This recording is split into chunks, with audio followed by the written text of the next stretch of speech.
नर्मदा परिक्रमा की परीक्षा कल रात ओमकारेश्वर में हुई और शायद उसमें मैं पास भी हो गई। पूरे 3 से 4 घंटे ओमकारेश्वर में शाम से अंधेरे तक भटकने के बाद भी कहीं रुकने को ठिकाना नहीं मिला। फिर अंधेरे रास्ते से आश्रम मिलने तक पूरे 30 मिनट में मेरी परीक्षा हुई। इन 30 मिनट में मेरी बॉडी का हर एक अंग हरकत में था। डर, संकोच, विश्वास, दिमाग पूरे तरीके से एक्टिव था। दूर दूर तक की आवाज साफ सुनाई पड़ रही थी। वो कहते हैं ना, कहीं पहुंचने के लिए कहीं से निकलना बहुत जरूरी है। ये ऊंचाई मेरी कमर तोड़ देगी। सुबह उठी तो सोचा घाट पर चलते हैं, वहीं डुबकी लगाते हैं। शैम्पू तो यूज नहीं कर सकते, चलो एलोवेरा ही बालों में घिस लेती हूँ। कुछ नहीं तो थोड़े बहुत तो बाल साफ हो ही जाएंगे।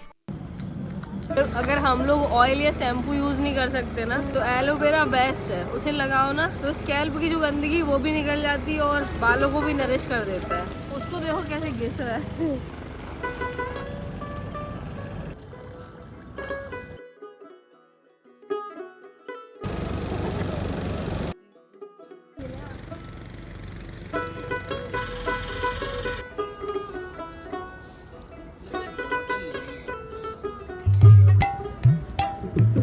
ओमकारेश्वर के इस रास्ते को मैंने पहली बार देखा। कैसे इन पहाड़ों को काटकर रास्ते बना दिए गए। परिक्रमा करते करते मैं रास्ते में सोचती रहती हूँ, क्यों मुझे इतनी देर के बाद पता चला नर्मदा परिक्रमा के बारे में। अभी हम हैं ओमकारेश्वर में।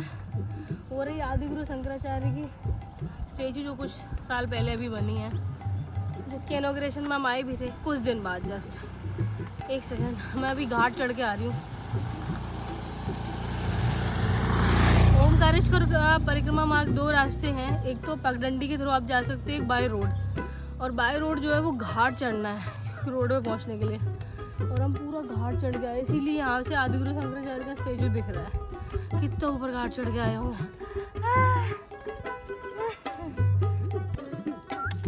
ओमकारेश्वर के बाद अब सबसे टफेस्ट रूट शुरू होने वाला है नर्मदा परिक्रमा का। टेम्परेचर डे बाई डे बढ़ता जा रहा है। दुनिया की किसी भी चप्पल जूते की कंपनी को अगर अपने प्रोडक्ट की क्वालिटी और ड्यूरेबिलिटी चेक करानी है तो इस परिक्रमा में करवा सकता है। जिन भी लोगों को मेरी और मेरे भाई की जोड़ी बेस्ट लगती है कि हम कभी लड़ते भिड़ते नहीं, बड़े ही प्यार से रहते हैं, एक बार हमें लड़ते हुए सुनो, सारे भ्रम ना चकनाचूर हो जाएंगे। अच्छा, रात की बड़ी तगड़ी स्टोरी है। रात में बुक में 2 जगह के नाम मेंशन है। एक है अन्नपूर्णा देवी का मंदिर और बहुत बेकार व्यवस्था है। उनको फर्क नहीं पड़ता कि आपके सामने फीमेल है कौन है। वो भाई बस घाट पे 2 खोले थे, वो हॉल बनवा रखे, उनमें ही लेट जाओ जाके। मुझे ये नहीं समझ आता भाई, बुक में जिनका नाम रहता है जो आश्रम का, उन्हें फंड मिलता है, ठीक है, की तरफ से। अब जिन आश्रम को फंड मिल रहा है भाई, तो फंड तुम काहे के लिए ले रहे हो? खिलाने पिलाने के लिए, लोगों को स्टे देने के लिए, और वो भी नहीं दिया जा रहा तो भाई बुक से नाम कटवा दो ना अपना। भाई बड़े बड़े शहरों में जहाँ टूरिज्म है, जहाँ आबादी ज्यादा है, उधर के आश्रमों पे रहना अवॉइड करना। उधर ना लोग अच्छे हैं भाई, गाँव के लोग अच्छे हैं, घाट के किनारे वाले लोग अच्छे हैं,